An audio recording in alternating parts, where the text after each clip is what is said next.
Ok, bonsoir, me revoilà pour débriefer vite fait, j'espère vite fait, du Prime numéro 6 sur les comédies musicales, sur le thème des comédies musicales.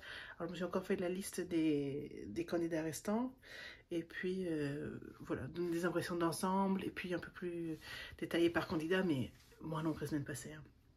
Hein. Dans l'ensemble, j'ai trouvé que le niveau du Prime était plutôt élevé, c'était vraiment pas mal. J'appréhendais au début en me disant qu'il y avait beaucoup de chansons à risque pour beaucoup d'entre eux. Et finalement, ça va. Les katas ont été évités, il n'y a pas eu trop de couacs. Bon, quelques-uns, évidemment, c'est normal. Ils sont là pour progresser. D'un côté, c'est bien qu'on leur ait fait confiance, je trouve, avec certains titres vraiment difficiles. Donc, bravo à eux. Ce que je dirais, sinon, dans l'ensemble, par rapport à la vieille école des Starac d'il y a 20 ans, c'est que on est encore beaucoup trop de meublage, il y a beaucoup de blabla, il y a beaucoup de choses parlées. Je me souviens d'invités qui faisaient leur promo pour leur titre actuel durant le prime. On n'avait pas le retour au château dans les années 2000. Et par exemple, Calogero qui chantait sa nouvelle chanson en live avec un des élèves. Ce qui n'est plus le cas, hein. En général, tous ils viennent faire des medleys, des valeurs sûres, des trucs que eux ont fait 10 millions de fois, donc ils n'ont aucun risque à se planter. Puis ils viennent faire des bouts de chansons comme ça avec j'allais dire les camarades, bah non, avec les candidats. Donc je trouve ça un petit peu dommage, il y a moins cette prise de risque côté artiste de venir faire un truc en direct avec quelqu'un qui est pas encore au niveau pro et qui pourrait les mettre dans la sauce. Voilà, donc de ce côté-là, ça manque un peu de générosité. Après, je sais pas si c'est non plus TF1 qui impose que la promo se fait uniquement dans le retour au château. Si c'est le cas, c'est un peu dommage parce qu'on se tartine des primes vachement longs quand même, avec énormément de meublage, quoi. Toutes les surprises, tous les... mais Pierre et Sanson qui ont fait leur chanson 2 fois, quoi. Et puis ça devient un petit peu automatique que Nikos dise à chaque fois: ah tiens, il y avait un tel qui voulait faire votre chanson aussi. C'est sympa de sa part à Nikos, mais ça meuble clairement, quoi. Donc bon. Mis à part ça, le premier était sympa. La petite scénette comédie musicale de la Star Academy était quand même vachement mieux. Et mieux travaillée, je pense aussi, plus euh, pensée avec plus d'intention aussi, et un peu moins aléatoirement que celle de l'année passée, où ils avaient fait une petite scénette euh, Star Comédie Musicale. Donc là, c'était vraiment super sympa. Je trouve qu'ils ont tous été bien, et puis c'était rigolo. Qui est le scénario vraiment voilà, de la semaine de la zone qui vient de s'écouler. Je trouve ça cool que tous les candidats aient participé, y compris les nommés. Après le délire Nikos et les profs, bon ça c'était rigolo, je leur en veux même pas, il y a toujours un moment dans une saison où il va se passer un truc comme ça. Vous entendez pas, vous entendez peut-être un hélico qui passe. On va laisser passer. Ben voilà, maintenant je vais vous faire un petit peu mes impressions candidat par candidat. Clara, je trouve que Clara, alors j'étais la première à dire hein, dès le début que bon, je la trouvais bien correcte, mais j'accrochais pas trop. Là, je commence un peu plus, de plus en plus à accrocher à Clara. Depuis, je pense depuis la semaine dernière, elle a eu sa surprise du calendrier de l'Avent qui était ultra touchante. Durant les quotidiennes aussi, ça participe hein, évidemment à l'engouement qu'on a pour un candidat ou non. Mais je la trouve, je trouve que dans ce tourbillon qu'est la Star Academy, elle garde la tête sur les épaules, elle s'exprime bien envers les artistes. Et bon, sur la chanson de Sia, sur la fin, pareil, c'est une chanson super difficile. Je pense que les retours qu'elle aura, c'est que voilà, elle a fait un énorme progrès. Il y a des trucs quand même qui étaient un petit peu, tu vois, juste à l'écoute, un petit peu inconfortable, mais dans l'ensemble, vachement bien. Je sais plus ce qu'elle a fait, sinon elle a chanté avec Pierre bah, sur le medley Calogero. Voilà, ce medley-là, voilà, je trouvais que c'était un petit peu plan-plan, quoi. C'est-à-dire que c'était presque attendu, quoi. Tu penses à Calogero, tu penses à ces chansons-là. Même sur Prendre Racine, je trouve qu'il y avait des... pas des harmonies, mais à un moment donné, on peut rêver, on peut s'aimer, se désaimer, tout ça. À un moment donné, dans la chanson originale, il fait ça, il y a ça en chœur, et puis on le entend faire vouloir toujours que quelqu'un d'autre s'en aille. Et je trouve que là, voilà, il y avait un découpage peut-être était un peu mieux si Calogero prenait ça, on peut s'aimer, se désaimer, etc. Et Pierre faisait vouloir toujours que quelqu'un d'autre s'en aille. Tin, tin, tin, tin, tin, tin, tin. Je trouve que là, il manquait en fait. Il manquait de l'apogée de la chanson, il manquait le climax, il manquait le point culminant de la chanson. On l'avait coupé en fait. La chanson Avant toi, pareil, c'est pas une de ses plus belles. Enfin, il a plein de belles chansons, Calogero, hein, mais pour moi, c'est pas l'une des plus marquantes. Donc voilà, Clara et Pierre ont super bien fait le taf, mais voilà, rien qui va retentir pendant des années. On va se dire, waouh, leur medley avec Calogero, tu vois. Pas trop marquant. Donc du coup, ben, je rebondis sur Pierre. Pierre, il a eu ça, et puis il a eu, bon, évidemment, le medley de la Star Academy, le comédie musicale. Donc bien, là, je fais une note générale, ils étaient tous vachement bien. Pierre avec Véronique Sanson, bah, c'était super. Par contre, de le refaire encore une fois, c'était pénible, quoi. Genre, c'est bon, on a compris. Mais Pierre, vachement bien, quoi. Pierre se détache. Je pense que j'y crois de plus en plus à Pierre Gagnant. Au départ, j'étais pas sûre. Souvent, les candidats qu'on avance en favori, quand même, dès le départ, façon Houssine, façon Michal, c'est pas toujours eux qui remportent le trophée. Pour Pierre, j'y crois de plus en plus. Et je pense qu'on va aussi avoir Clara jusqu'à la toute fin. Et puis Elena, qui brille de plus en plus d'une semaine à l'autre. Donc Elena, cette semaine, elle a chanté avec Lenny et Djibril sur À sa symphonie. Ça, c'était vachement bien, tous les trois. Et pareil, quelques passages, voilà, où ils auraient pu mieux faire, mais dans l'ensemble, c'était génial, super belle énergie. Et puis Elena a chanté avec Laurine sur Tattoo, vachement bien. Je parle d'Elena là, je sais plus si j'ai dit le bon prénom. Mais, mais c'était vachement bien. Ah, Clara, j'ai oublié Clara, ben, sa chanson. Si, je l'ai dit, la chanson sur Sia. Truc ultra technique.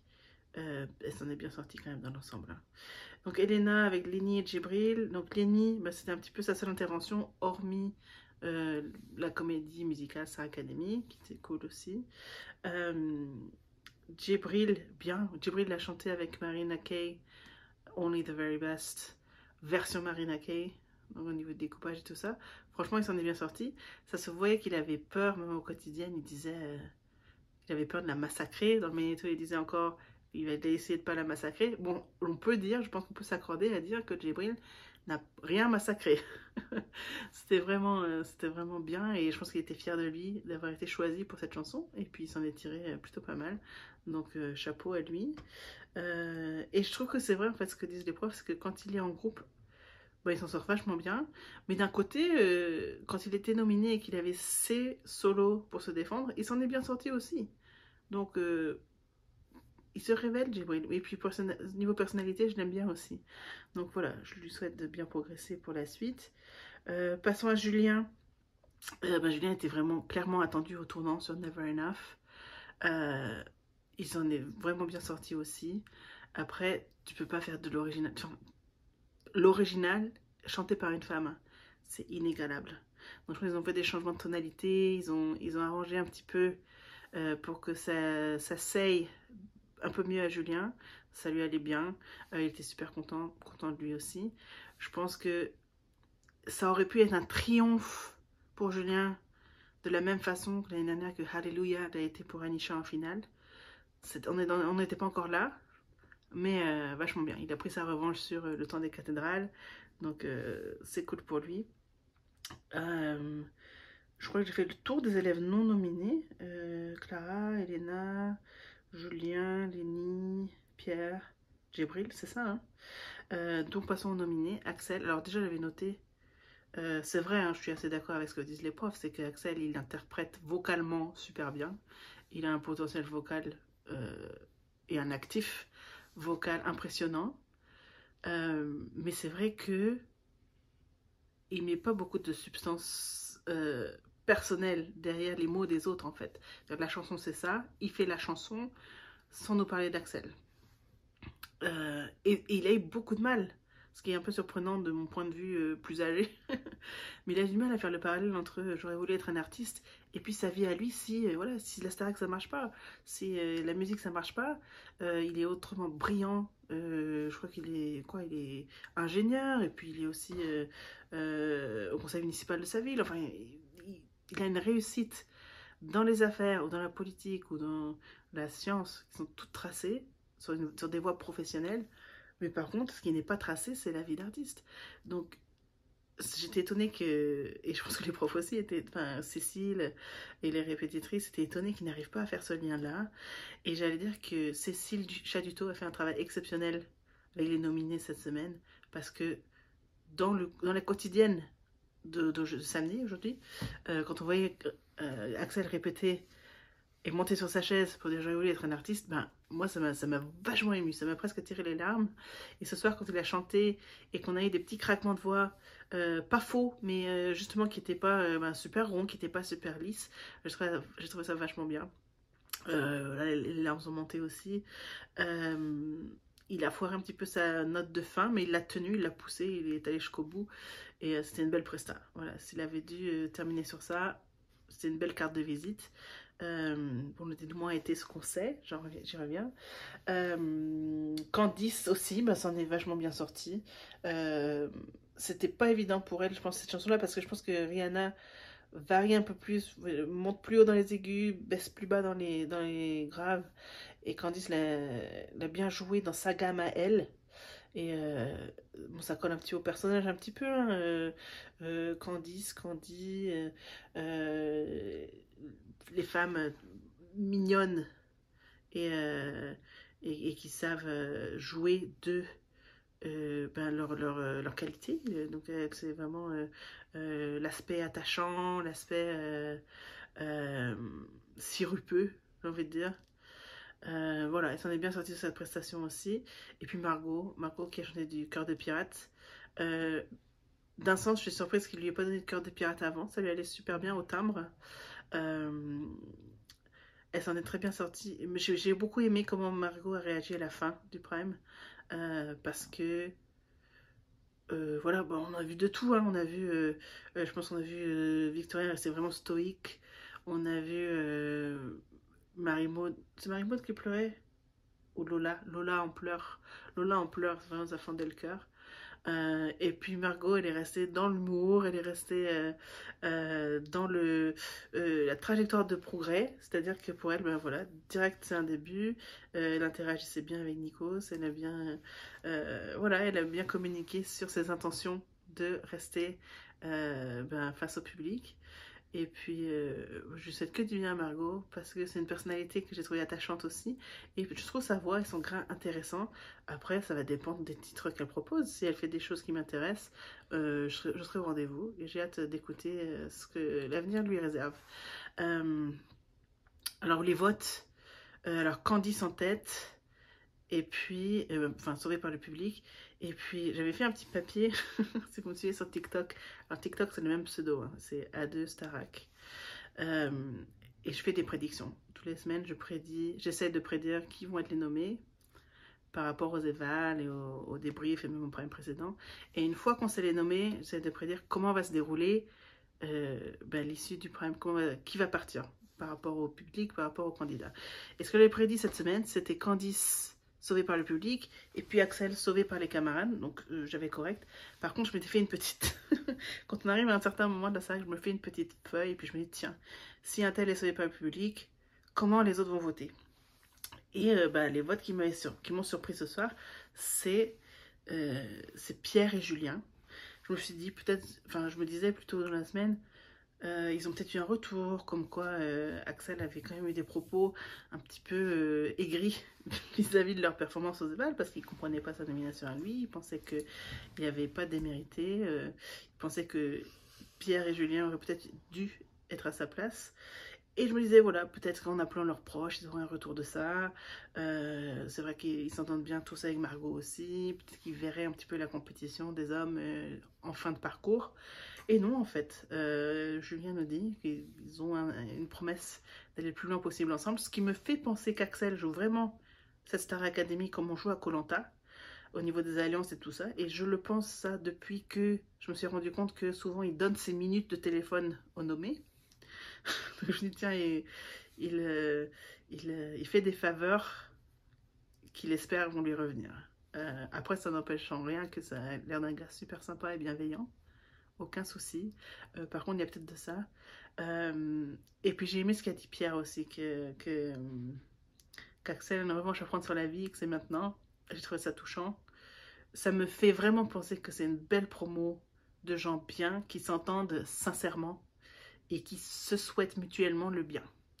Et ça, c'est vraiment de beaux exemples pour les téléspectateurs, pour les jeunes en particulier, qui les regardent, qui les admirent. Je trouve ça vachement bien. Je trouve ça génial. Donc, je crois que c'est la première fois qu'on a un vote unanime. Alors, bon, forcément, les votes ont été arrêtés avant qu'on puisse arriver au bout, quoi, que tout le monde ait son mot à dire. Mais je mettais Djibril votant Axel, je sais plus qui on n'a pas entendu. Celle sur qui j'hésitais un peu, c'était... Ben, non, si Margot avait été sauvée par le public, oui. Lénie, j'aurais hésité. C'est possible qu'elle ait voté Candice. Mais bon, là, Lénie et Margot n'ont jamais été super proches, donc c'était pas une surprise non plus. Voilà, bah, je suis contente qu'Axel retourne au château. Je trouve que c'était pas sa semaine de partir, c'est trop tôt. Il chante trop bien pour partir si tôt. Alors, la semaine prochaine, ce qui nous attend, c'est le Prime Spécial tournée. Nico s'est dit, pendant le retour au château, il a eu comme phrase, il a dit que la semaine prochaine, on va décider qui sont les 7 candidats qui partent en tournée. Ce qui veut dire qu'il y a seulement un éliminé la semaine prochaine. Tant mieux. Mais je trouve ça curieux, 7 pour faire la tournée. Un nombre impair comme ça, ça me surprend un petit peu. Je ne sais pas s'il y aura des repêchages par la suite, s'il y aura... voilà, je trouve ça un petit peu curieux. Bon, de toute façon, la semaine va être exceptionnelle aussi, dans le sens où le prime va être vendredi, ce qui veut dire que les nominations se feront sans doute mardi, à moins que ça se passe de manière spéciale, c'est-à-dire que on peut annoncer aux élèves, exemple, ils vont tous faire une audition et puis il va y en avoir, je sais pas, 2 ou 3 immunisés, et mettons ils sont 3 immunisés, 4 nommés. Il peut y avoir un délire comme ça, ou alors 2 qui vont être immunisés, 5 nommés, et puis le public en sauve 3, les élèves en sauvent 1. Il va y avoir un truc curieux comme ça, un truc... voilà, à mon avis, il va y avoir quelque chose de spécial, quelque chose d'un petit peu particulier. Donc, c'est très difficile là, cette semaine de se prononcer. J'attends les annonces de demain, après ou avant le débrief sur comment la semaine va se dérouler. Et puis, quoi qu'il en soit, je vous fais une réaction au nommé avec un petit pronostic sur le partant. Et puis, à bientôt. Bye bye.